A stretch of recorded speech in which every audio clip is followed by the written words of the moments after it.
चीज़ को याद रखें, ये बड़ा मैटर करती हैं ये बातें। याद रखें, उस्ताद का रवैया बच्चे को बदल के रख देता है। उस्ताद बच्चे की इज्जत करेगा, बच्चा उसको इज्जत देगा। उस्ताद अगर सही होगा, बच्चा सहावत सीखेगा। उस्ताद अगर नर्म गुफ्तार होगा, बच्चे को ये पता चलेगा कि नर्म गुफ्तगू कैसे की जाती है। याद रखें, किसी ने बड़ा ही अच्छा जुमला किसी जगह लिखा था कि अगर माँ या बाप सही होगा तो औलाद भी सही होगी। माँ और बाप देने वाले होंगे तो बच्चे भी देने वाले होंगे। आज हम देखते हैं ना सोसाइटी के अंदर कि हमें ऐसे जब लोग मिलते हैं, आप सबको पता है, तो लोग ये कहते हैं ये लगता है किसी अच्छे माँ बाप की औलाद है, ये लगता है किसी अच्छे माँ बाप की औलाद है।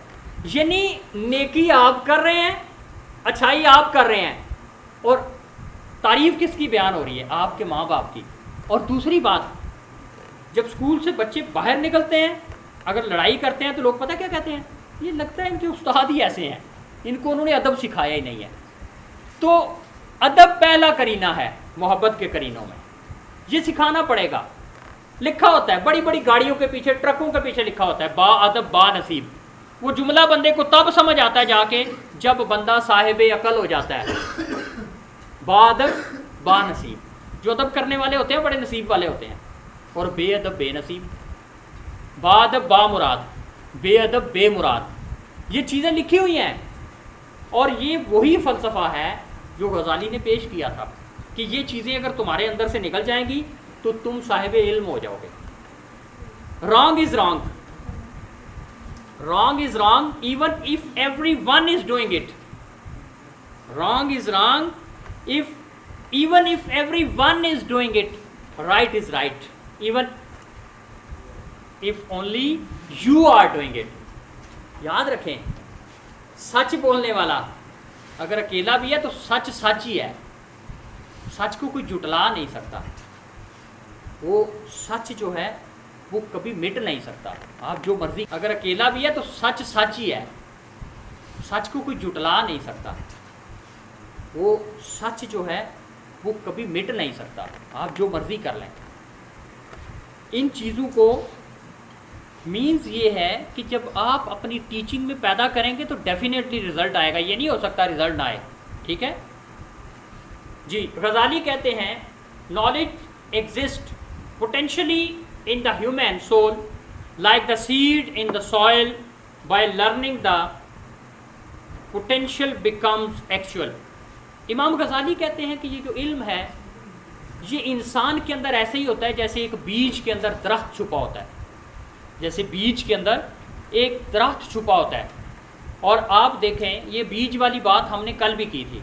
ये कहते हैं नॉलेज इंसान के अंदर इनबिल्ट है पोटेंशियली, और ये ऐसे ही है कि जैसे एक बीज के अंदर इतना बड़ा दरख्त और उस दरख्त के अंदर इतने ज़्यादा फल, फ्रूट्स और साया छुपा होता है, ठंडक छुपी होती है, शेल्टर आपके लिए उसके अंदर आसानी है।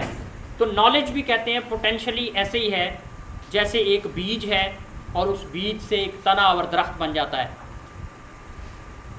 गज़ाली कहते हैं people count with self satisfaction on the number of times they have recited the name of God.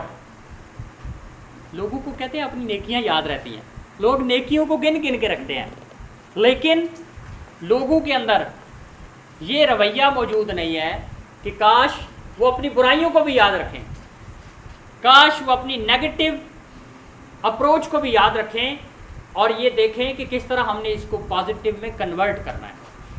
People count with self satisfaction the number of times they have recited the name of God on their prayer, but they keep no beads for reckoning. Reckoning का मतलब होता है हिसाब किताब करना, mathematics, reckoning. Reckoning the number of idle words they speak. कहता है वो इंसान अपनी बुराइयों को याद नहीं रखता, ऐसा ही है, नेकियों को याद रखता है, बुराइयों को याद नहीं रखता। हालांकि उसको बुराइयों को भी याद रखना चाहिए, बैलेंस होना चाहिए ना, खाली नेकियां तो ना याद रखें। वैसे नेकी के बारे में तो ये हुक्म है, नेकी कर दरिया में डाल, नेकी के बारे में यही हुक्म है, नेकी ना याद रखो। और नेकी अगर किसी के साथ कर रहे हो तो तवक्को ना रखो कि तुम्हारे साथ ही हो।